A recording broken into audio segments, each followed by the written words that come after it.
अतीत अनुभवः वर्तमान प्रयोगः भविष्यत अपेक्षा। जो बीत गया अतीत वो अनुभव करने का चीज है। चलिए, जो बीत गया उसके बारे में हम सोच सकते हैं, अनुभव कर सकते हैं कि ऐसा रहा होगा। जो वर्तमान है, जो प्रेजेंट है, उसे प्रयोग करने का चीज है कि आप उसको और अच्छा कैसे, भविष्य को और अच्छा कैसे बना सकते हैं। इसका प्रयोग आप वर्तमान में कर सकते हैं, भविष्य में नहीं। अतीत से शिक्षा लीजिए, वर्तमान में प्रयोग कीजिए, और तभी आप भविष्य से अपेक्षा कर सकते हैं। आपने अतीत से सीख लिया, वर्तमान में प्रयोग करके अपने आप को और डेवलप किया और अच्छा किया, तब तो आप फ्यूचर से इस बात का एक्सपेक्ट कर सकते हैं कि हम फ्यूचर में और बेहतर हो जाएंगे। देख लीजिए लिखा हुआ, अतीत अनुभव वर्तमान प्रयोग भविष्यत अपेक्षा। अतीत अनुभव है, वर्तमान प्रयोग और भविष्य अपेक्षा है। Past is experience, present is experiment and future is expectation. क्या लाइन है, बहुत अच्छा लाइन है। फिर से पढ़ देता हूं एक बार। लिखा हुआ है, past is experience, present is experiment and future is expectations.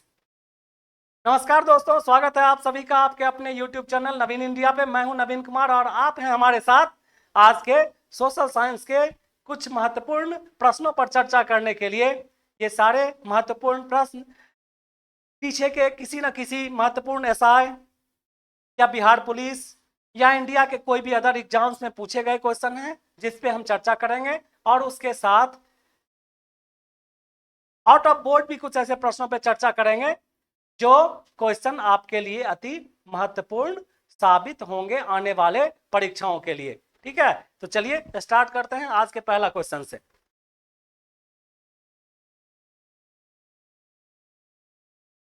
पहला क्वेश्चन, किस अधिनियम द्वारा भारत में ईस्ट इंडिया कंपनी के व्यापार पर से एकाधिकार को पूर्णतः समाप्त कर दिया गया था?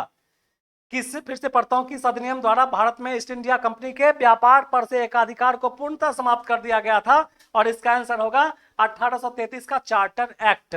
1833 का चार्टर एक्ट। नंबर 2, बंगाल विभाजन के कारण स्वदेशी आंदोलन की शुरुआत कहां से हुई थी? बंगाल विभाजन के कारण स्वदेशी आंदोलन की शुरुआत कहां से हुई थी? आंसर होगा कोलकाता के टाउन हॉल से। कोलकाता के टाउन हॉल से 7 अगस्त 1905 को, 7 अगस्त 1905 को इसकी शुरुआत हुई थी। चलिए अगला क्वेश्चन लेते हैं। क्वेश्चन नंबर 3, संविधान सभा के उपाध्यक्ष किसे नियुक्त किया गया था? संविधान सभा का उपाध्यक्ष किसे नियुक्त किया गया था? तो आंसर आपका होगा डॉक्टर एच.सी. मुखर्जी और वी.टी. कृष्णामाचारी।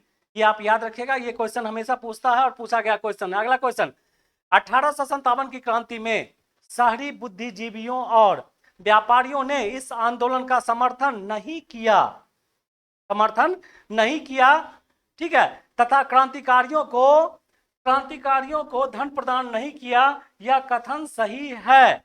यह कथन सही है या नहीं? तो आपका आंसर होगा हाँ, यह कथन सही है। चलिए अगला क्वेश्चन, 1857 की क्रांति भारत के मुख्यतः किस भाग में हुआ था?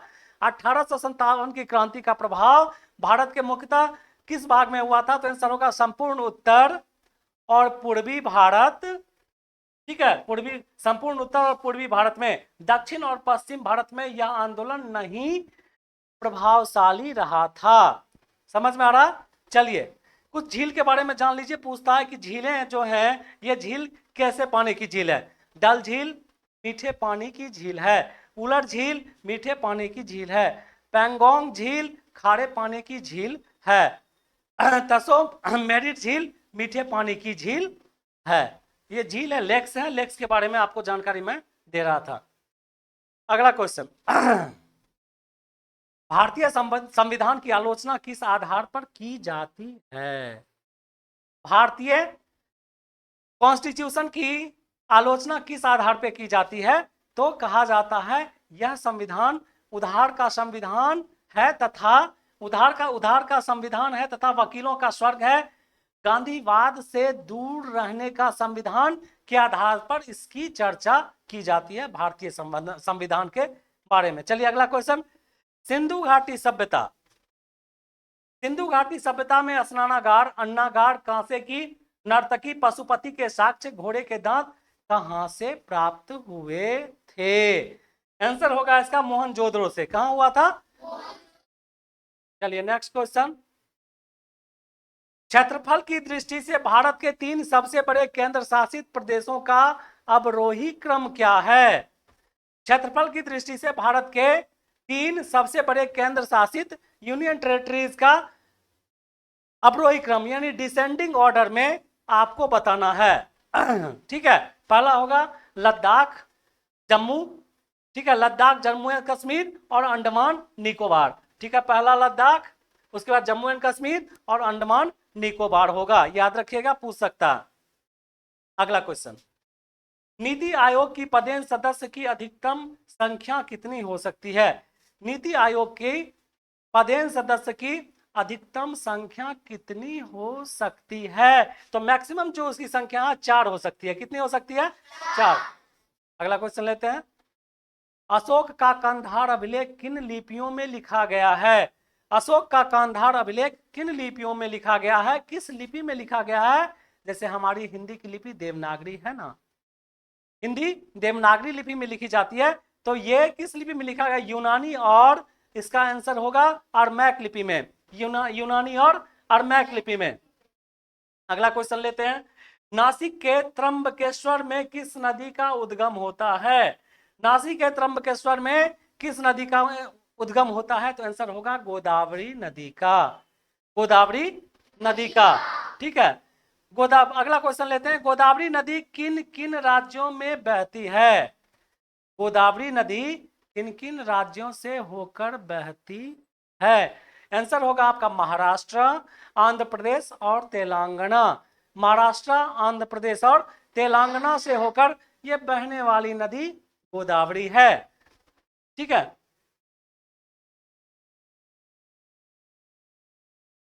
चलिए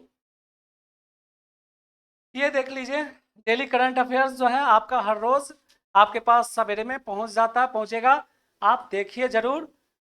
शिक्षा ही एकमात्र ऐसा चीज है जो कभी आपको नुकसान नहीं पहुंचा सकता है। ज्ञान ही एकमात्र ऐसा वस्तु है जो कभी खत्म नहीं हो सकता है, ना ही आपसे कोई छीन सकता है, इवन टिल डेथ तक। आप ज्ञान अर्जन कीजिए, अपने ज्ञान में लगातार वृद्धि कीजिए, माध्यम चाहे कोई भी हो, आप पढ़ते रहिए और हो सके तो पढ़ाते भी रहिए। चलिए नेक्स्ट क्वेश्चन पे चलते हैं, उपराष्ट्रपति का चुनाव कैसे होता है? वाइस प्रेसिडेंट का चुनाव कैसे होता है? संसद के निर्वाचित और मनोनीत दोनों सदस्यों द्वारा, संसद के निर्वाचित और मनोनीत दोनों सदस्यों द्वारा उपराष्ट्रपति का चुनाव होता है। राख के साक्ष्य किस पूरा पाषाणिक स्थल से मिले हैं? राख के साक्ष्य, राख के साक्ष्य जो है किस पूरा पाषाणिक स्थल से मिले हैं? आंसर होगा आपको आंध्र प्रदेश के कुर्नूल, आंध्र प्रदेश के कुर्नूल गुफा से राख के साक्ष्य मिले हैं। चलिए आगे अगला क्वेश्चन, कर्नाटक के पठार में किस प्रकार की मृदा पाई जाती है? कर्नाटक के पठार में, तो कर्नाटक के पठार में किस प्रकार की मृदा पाई जाती है? तो रेड सॉइल पाया जाता है। किस तरह की सॉइल, कैसा सॉइल पाया जाता है? रेड सॉइल पाया जाता है। ठीक है, देख लीजिए ये लाल मृदा, रेड सॉइल ब्लैक कलर से लिखा हुआ है लेकिन मैंने उसे रेड कलर से लिख के लाल कर दिया। तो कर्नाटक के पठारों में किस तरह की मृदा पाई जाती है? तो ये होगा आपका रेड सॉइल। कैसा होगा? रेड सॉइल पाया जाता है। कैसा पाया जाता है? रेड सॉइल पाया जाता है। अगला क्वेश्चन लेते हैं, वन महोत्सव सप्ताह प्रतिवर्ष कब मनाया जाता है? बहुत अच्छा क्वेश्चन। मैं हमेशा फॉरेस्ट की, प्रकृति की बात करता हूं, और देखिए ये सप्ताह मनाया जाता है 1 जुलाई से 7 जुलाई तक। 1 जुलाई से 7 जुलाई तक वन महोत्सव सप्ताह जो है मनाया जाता है। अगला क्वेश्चन लेते हैं, 1 जुलाई से 7 जुलाई तक। ठीक है, 1 जुलाई याद रखोगे, 1 जुलाई से 7 जुलाई। ठीक है, अगला क्वेश्चन है, अनुच्छेद 43 का संबंध किससे है? अनुच्छेद आर्टिकल 43, आर्टिकल 43 का संबंध किससे है? तो कुटीर उद्योगों की स्थापना से, कुटीर उद्योगों की स्थापना से इसका संबंध है। ठीक है, किसका संबंध है? आर्टिकल 43 का, किसका? चलिए अगला क्वेश्चन लेते हैं। भारत में सर्वाधिक दूध देने वाली बकरी का नस्ल कौन सा है?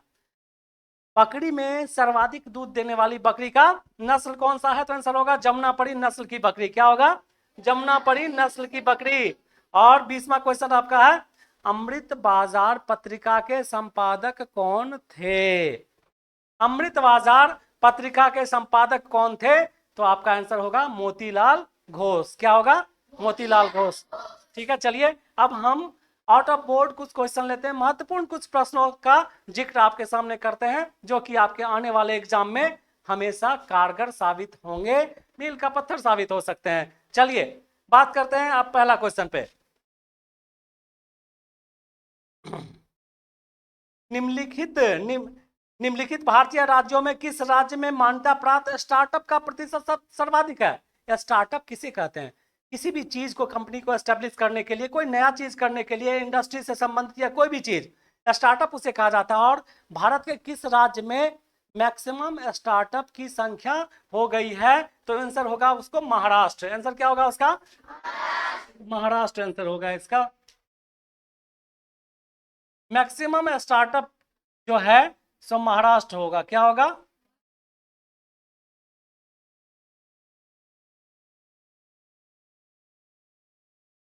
तो क्या होगा इसका आंसर? महाराष्ट्र। मैक्सिमम स्टार्टअप आप ले लीजिए, महाराष्ट्र होगा इसका आंसर। क्या होगा? महाराष्ट्र। ठीक है, चलिए दूसरा क्वेश्चन। बिहार राज्य के प्रथम मुख्यमंत्री का क्या नाम था? डॉक्टर श्री कृष्ण सिंह। क्या नाम था? किस अनुच्छेद के अनुसार संसद की संयुक्त बैठक होती है? संसद के दो सदन, लोकसभा और राज्यसभा, संसद के दोनों सदनों की संयुक्त बैठक किस अनुच्छेद के अंतर्गत होती है? तो अनुच्छेद होगा क्या आपका? 108। क्या होगा?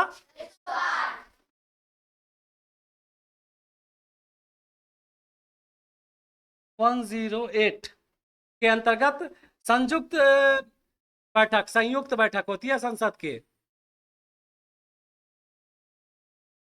चलिए तीसरा क्वेश्चन। संविधान सभा की प्रांतीय संविधान समिति के अध्यक्ष कौन थे?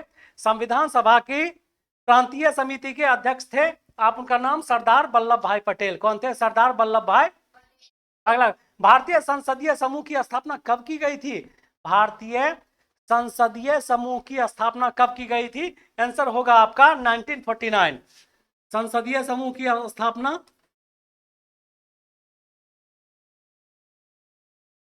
आंसर होगा 1949। चलिए अगला क्वेश्चन लेते हैं। ठीक है, अगला क्वेश्चन, निम्नलिखित में से एक संसद की सबसे बड़ी समिति कौन सी थी? कि एक संसद की सबसे बड़ी समिति, तो आंसर होगा प्राक्कलन समिति। क्या होगा? प्राक्कलन समिति। क्या होगा? प्राक्कलन समिति होगा। ठीक है,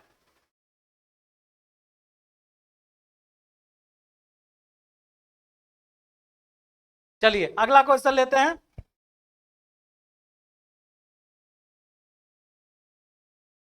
बांटो और छोड़ो का नारा किसने दिया था? ठीक है, बांटो और छोड़ो का, ये आजादी के समय का नारा है। बांटो और छोड़ो का नारा किसने दिया था? तो आपको बताना है, ये जिन्ना ने दिया था। किसने दिया था? जिन्ना ने दिया था। बांटो और छोड़ो का नारा मोहम्मद अली जिन्ना ने दिया था। किसने दिया था? जिन्ना ने दिया था। पांचवा क्वेश्चन लेते हैं। सबने अवज्ञा आंदोलन प्रारंभ करने का निर्णय लिया गया किस अधिवेशन में?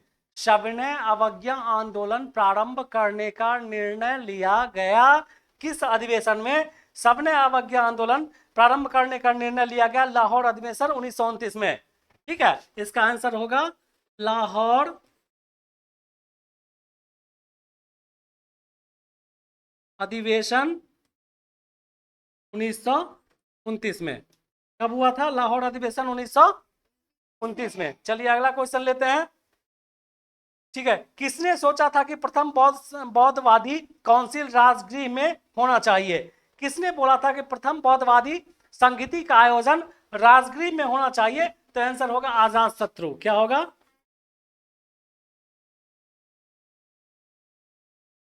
आजाद शत्रु। चलिए नेक्स्ट क्वेश्चन। भारत का महान वृद्ध व्यक्ति किसे कहा जाता है? The great old man of India. The great old man of India Bharat का महान वृद्ध व्यक्ति के नाम से किन्हें जाना जाता है? तो आंसर होगा दादा भाई नौरोजी। दादा भाई नौरोजी। ठीक है, दादा भाई नौरोजी। क्या होगा? दादा भाई नौरोजी। ठीक है, इसका आंसर होगा।